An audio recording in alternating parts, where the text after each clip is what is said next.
Welcome to Hidden Wins, the Recognition Project.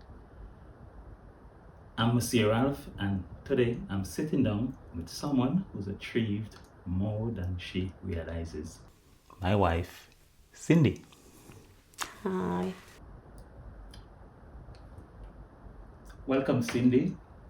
How you feeling? I'm feeling okay. A bit nervous. Not sure what you're about to ask me, but bring it on.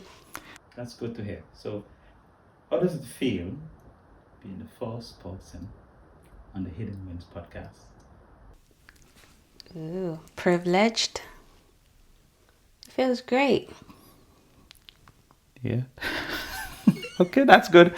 So, when I told you, I wanted to interview you because you don't realize how successful you are, what was your first reaction?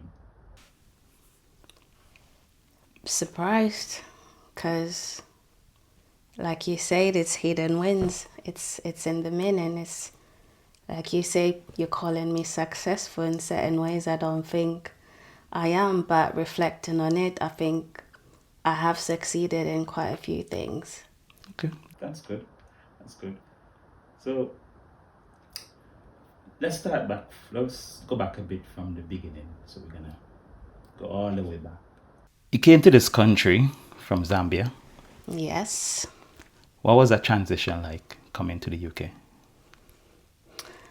I was quite young. I had just lost both my parents. And I remember telling my grandma used to travel to England back and forth together with my granddad. So she was about to travel, come into the UK, and I was like, you know what, Grandma, I would love to come join you in England one day. And she was like, I'll see what I can do. And she made it happen. How did that experience, start to teach you about yourself that you didn't really know before? That's a good question. Let me take a moment. I mean, did you think it prepared you for everything that sort of came after? No, because I think in my head I had different expectations of how England was going to look like and what I was coming here to do. And when I arrived, the story was a bit different. It was exciting and everything, but obviously it just turned out to be a lot different to what I expected. When you say it wasn't what you were expecting, what exactly did you mean? So, growing up, you watch movies about England, and what we saw was mansions, big houses, snow everywhere, happy people. But all that was on TV when we arrived. The houses were a lot smaller than I thought. The people were a bit miserable, to be fair. And yeah, it was just not what I expected. People were just busy getting on with their lives, people working, people going to school. So it was like, oh, what am I going to be doing now? You're here now, push forward a little bit. I guess you started school. I'm gonna go to a specific point in your life. Around 19, when you were 19. So you got pregnant at 19, became a mom at 20. Yes. So most people will say that's incredibly young. What was going through your mind at that time? I think I was a bit young and naive. And maybe because I was a little bit independent by then, in my head, I thought I had it. I was scared because I was young. So even though I thought I was quite mature, the scared bit was that I was more scared of being a single mom. Because even though we were in a relationship, we were quite new in our relationship, and we were trying to figure out us. And then on top of that, there was now a baby coming. So was it like, what does the future look like? Does it involve dad and mom in it, or is it just gonna be me? So I had to figure out all those things, and then on top of it, I was still going to college. I had my part-time job, so I was like, how am I gonna juggle all this on my own? I didn't really have a lot of help around me. My family lived quite far away from me, so it was just me at that time. But I was a bit naive thinking I had it, but I don't think I had it then. So the fear was more that you were gonna be ended up a single mom. Yes. Okay, but good thing for you. We are here now. Look It's around. worked out in the end. Yeah. So moving on a little bit. So looking back now, how did all of that prepare you for your career and everything else?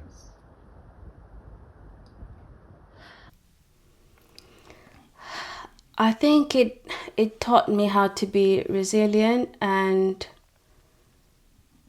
to not give up even when life threw options at me that I didn't want to choose. I still had to choose an option and I had to make most of it. So that gave me the resilience to really overcome quite a lot of stuff that I have up until today, and it just gave me a lot of like compassion as well for others, and a little bit grace for myself as well. If you were standing in front of that 19-year-old lady today, what would you tell your 19-year-old self now? I would tell myself, don't be scared, girl. You've got it. And you're gonna get through and everything will work out just fine. Funny you mentioned fine. So that takes me to the next question. You became a supervisor within a month of starting a new job. Most people take years to get there. I mean, how did that happen? To be honest, I was very surprised and very excited at the same time, and also scared. As much as I was working towards that position, I didn't expect it to happen as quick as it did. But I believe my manager saw the potential in me, and that was why it led to that quick. So in my previous job, I worked on something they were working on as a new project. And it just so happened I always used to sit next to my manager. So each time she would talk about the project, I would talk about the experience I had in my previous job. And I think she picked up certain qualities that she liked, and she thought I would be good for the position. So I think she just picked up on my empathetic skills, able to listen really well, work well under pressure, and yeah, just being able to probably lead without me knowing that I was able to do that. So You do realize that, that's quite rare. It doesn't happen very often, that sort of scenario. So, I mean, what does that say about how other people see you? I have not thought of that, to be honest. And like you said, it's very rare. So when it happened, I made sure to make use of it. And I learned so many new skills from that position, which will continue helping me throughout my career. So I was just grateful for that opportunity, really. One of the other things you must realize is trust. Someone to appoint you in that position, it has to be, they have to trust you in such a short space of time. Which means they put their belief in you. and they can sort of switch off and allow you to carry on your role. So it's something to be proud of yourself. You've gained that experience from that role. I think you moved on to a new sort of a new position, new job. This our new job, slightly different. You sort of specialize now. You're working with troubled teenagers, young adults, sort of over 18. Why that particular group? I wouldn't say they're troubled teenagers, like you say, they're teens. And these are young people who've been through quite a lot than regular young people. So what I see in them really is a lot of resilience. And for me, that's what pushes me to work with them. I see certain things that other people might see, like you say, you see trouble. I see creativity. I see challenges. I see what they've been through, and I'm there to let them know you're not alone, and we'll get through this together, and just help them towards really living independent lives like you and me and my kids and any other kid out there. So, in some sort of way, your past experience, what you sort of went through, your transition coming into the UK, you think that sort of build your sort of mentality to a mindset to sort of deal with those people, or maybe look at them from a different perspective? Definitely. My life experience has shaped who I am. And because getting to where I have been, somehow I've needed a little bit of help as well. So I always wanted to give back, and I've worked in different sectors, and I found when I started working with young people, I just felt like this is me now. So when you help those young people, when you help someone sort of turn their life around, how does that make you feel? It's not about how I feel, it's about how they feel, really. I forget about my feelings. I focus more on celebrating their achievements, really. And I think in a way it does make me feel like I'm doing something right in life. So I'm giving back, like I said. So that gives me a little bit of, I'm doing a little bit of good. You've experienced loss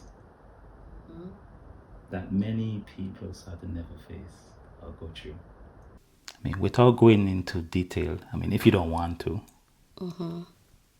how did you keep going?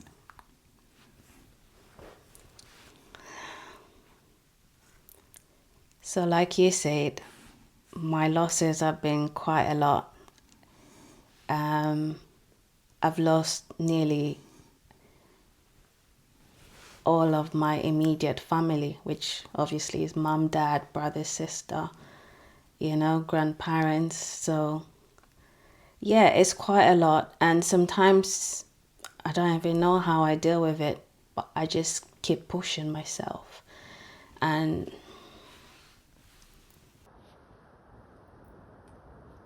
having my own family, I think, just makes me appreciate life more. And that gives me a reason to stay positive and just embrace life. So sometimes as you walk out from those losses, things don't always go to plan.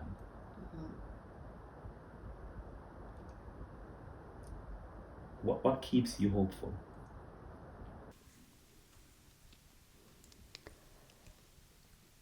Like I say, what keeps me hopeful is my kids and my husband and just life itself. Just spending life enjoying it than being miserable. As much as you've got your ups and downs, there's times when I'm sick or times I'm just feeling really bad and I just wish I could pick up my phone and call my mom or call my grandmother, and that's not possible. It's each time one of my loved ones passed on, a piece of me was taken with them, but I still have what keeps me hopeful is just really life, just to keep embracing it and keep going as long as I can. And that, that's sort of, one of the best things to do, or the best way to push yourself. You have to, sort of give yourself that own personal motivation and keep going. So that is a good thing. So, during difficult times, you were still showing up for, well, you said you're not troubled, but you're still showing up for these teenagers at work. You're showing up for your boys at home, your husband, for everyone who needs you. Where does that strength come from? I have no idea where it comes from. And it's just learning to prioritize certain things, I guess. And I try not to burn out. So at work, I've learned to, like I say, prioritize certain work. And if it's getting out of hand, my team were able to delegate certain work to each other. So I ask for help.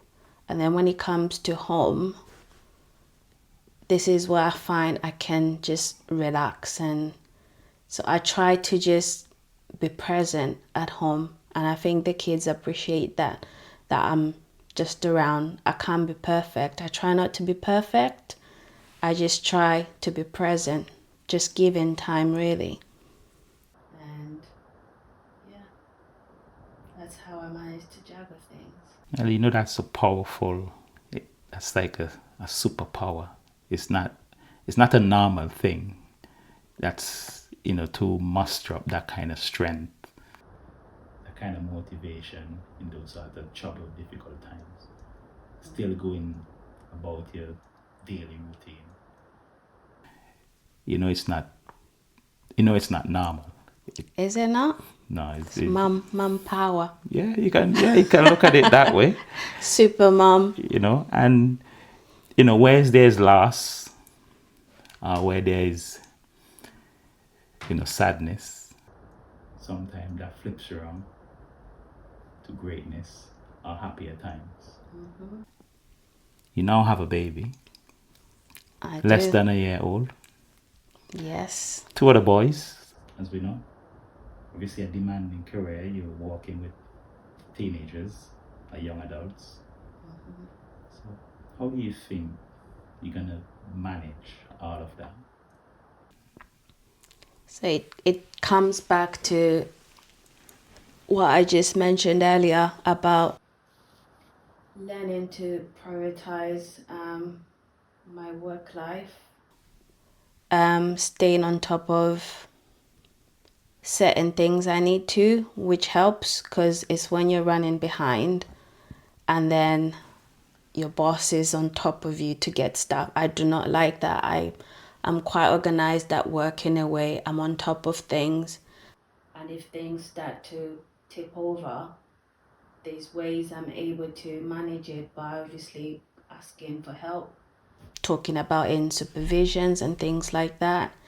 And the baby, I've learned to relax when he's relaxing.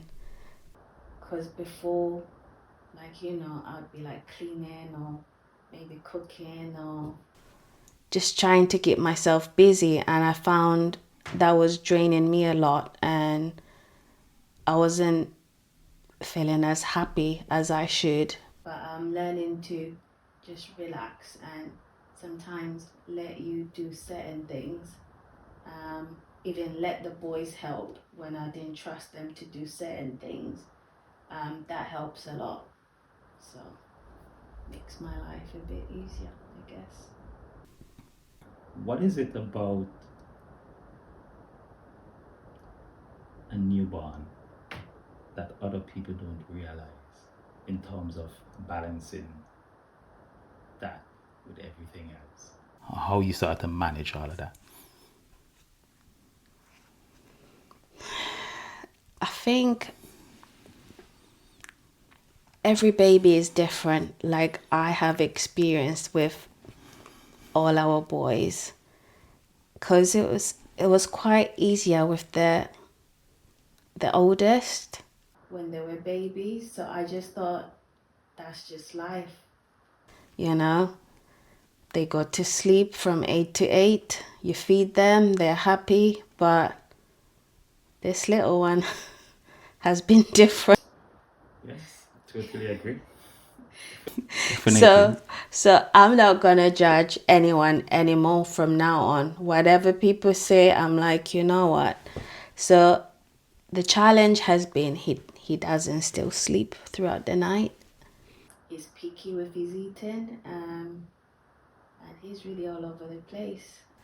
So I think people are quite judgmental in a sense when someone opens up on what they're going through with their baby, because they've not gone through that. They're like, oh, maybe they're just not training their baby right, or maybe they're doing this wrong or that wrong. And after going through what we're still experiencing, I just think people need to be a bit more kind, and if they can offer help, be there to just offer help than be negative. Every baby is different and they come with their own different challenges. However, that may be so, and yeah, that is quite true. But on the back end of that, you have a lot of close friends, family. You know, with all of this going on, when they come to you for advice, you know, during these sort of tough times, and I know they do come to you for advice. I mean, why do you think that is? Why do they come to you? Maybe they think I have it all together. Yeah, but why? I mean, why you? Why me? That's Yeah. the question. I think I can be a good listener, and I'm able to detach my feelings or my situation, and just listen to what someone is going through and just be able to support them. And I think maybe that's why. Just to add on to that, you know, they see that sort of inner strength in you. You know, they see other things that you don't necessarily see. You start to just take it, oh, it's just, yeah, just ordinary things they come to us with. But I just take it as most people would do. It's just a friend confiding in me or going through something, and I'm just able to be there for them at the time. I'm going to quote a line from a book. It's a book I'm currently reading. It's called Daring Greatly by Breen Brown. We judge ourselves by our intentions, but others by their own actions. So, I'll say it again. So, we judge ourselves by our own intentions, but others by their own actions. I want you to think about, the young adults you work with. When they don't start to see their own worth, their own achievements, what do you tell them? So a lot of them don't have a lot of confidence, and and they're not as trusting. So by me making sure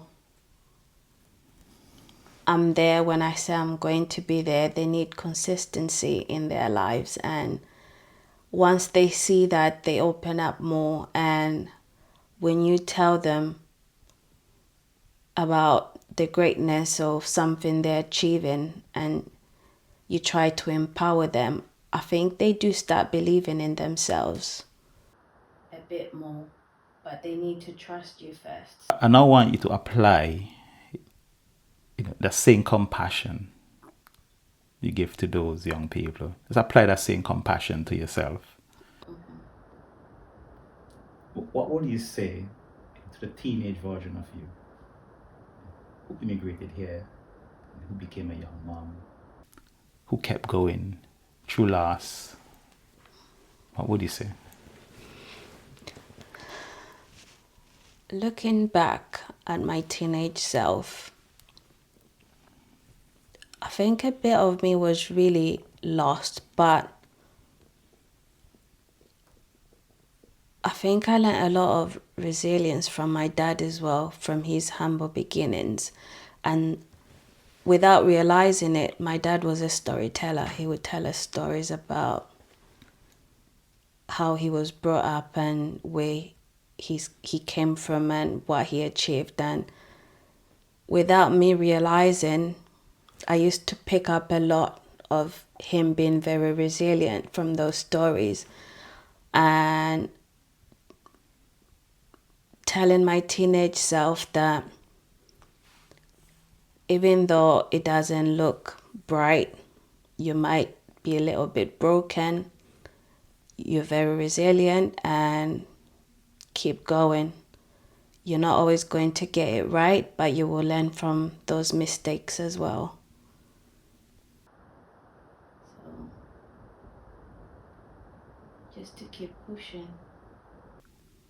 And where a door closes, another door opens. So, our two boys, they're watching you every day,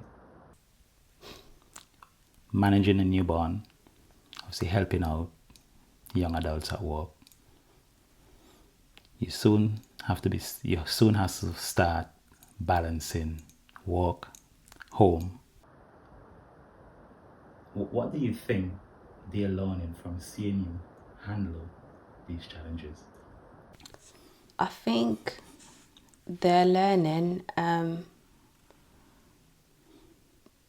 to juggle life and not just focus on one thing. They're learning, oh, you can be mom, you can be wife, you can be working, you have a career and still be able to do things you like go out with my friends for dinner or something. We have date nights when we can, and still be there to help them with things that they need help with. So I hope they're learning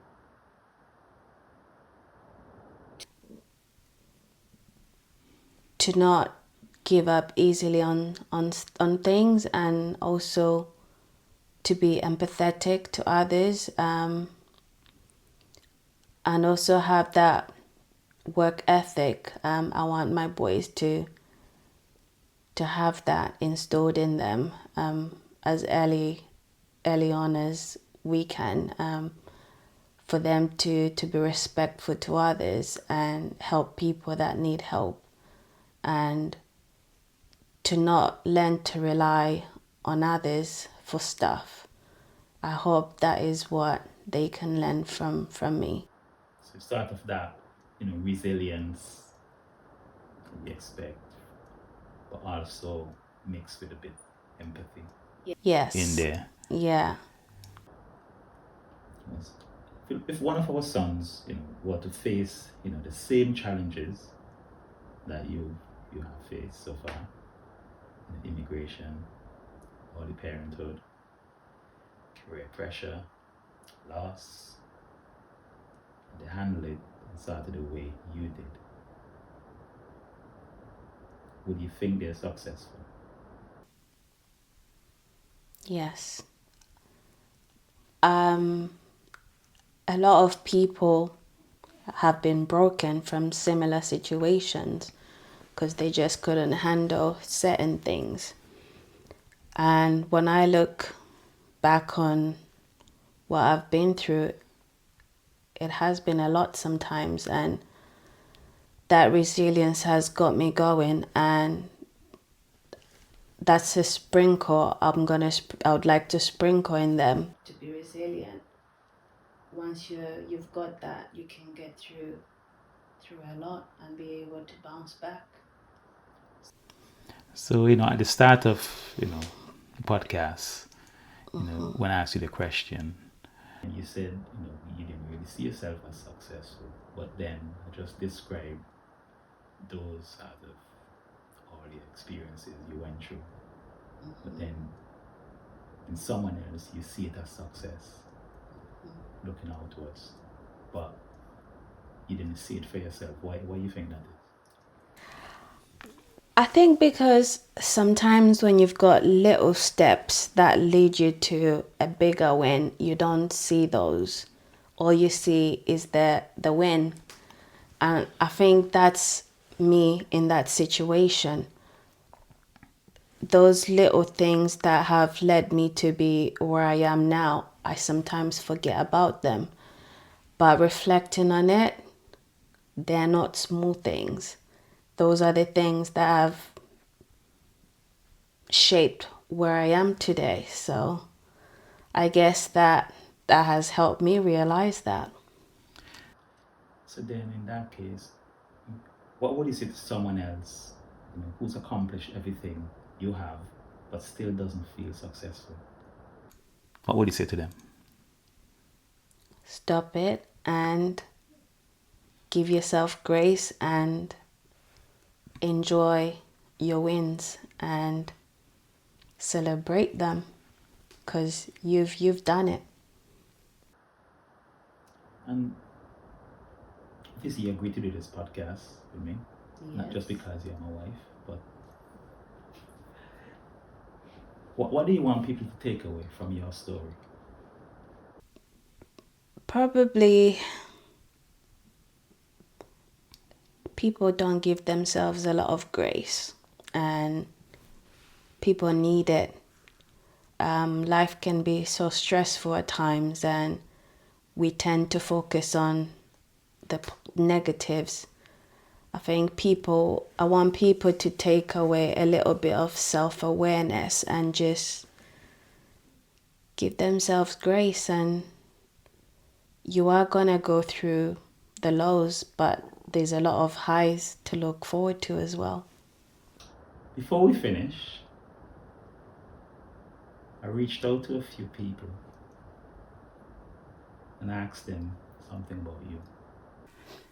I'm not going to tell you what I asked them, so I'll leave that up to you to figure it out. You reached out to people we know or people I know? You know. So the first person, Aunt Linda. So I'm going to read to you directly what they said, so it's as if it's coming from them. She said, "My baby Cindy, you are very loving, understanding, funny, hardworking, a great wife and mom. You transform your life career-wise, and you are open and you're bold." Need to bring out the tissues.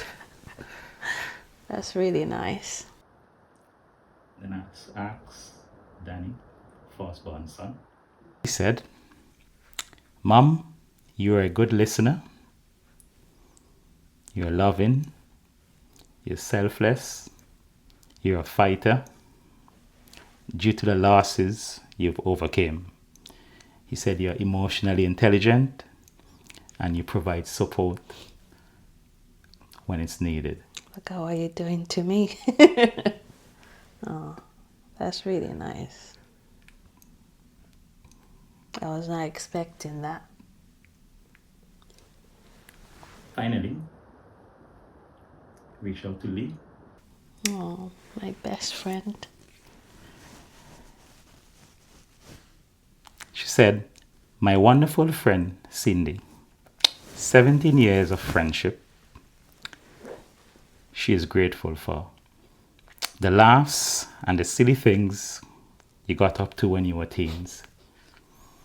the challenges you had to overcome, but one thing has been constant throughout is your friendship, which is Yeah. deeply treasured.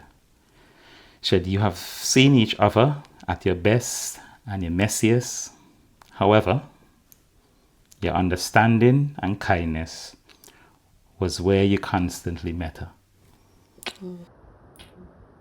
Finally, she said, life is better, lighter, and more meaningful with you inside of it. I can't believe you went and did that. How does that make you feel? I think sometimes you don't realize that you mean something to people, because all these people you've mentioned, they mean the world to me. Like Auntie Linda, she's been like a mum to me. She's my aunt, but yeah, and yeah, it's just been nice having her close as well where we live now. And then Daniel, he's just taught me a lot. Being my first child, you know, and I still learn so much from him, and I'm just so proud of him. I just hope if he continues being the way he is, he'll do great. And then my friend Leah, we've been through so much together. There was times we wanted to give up together, but having each other, we got through a lot of things together as well because of that. And we had our first kids around the same time, and then the babies as well. So it's been nice going through this process with her as well. So I'm just grateful I've got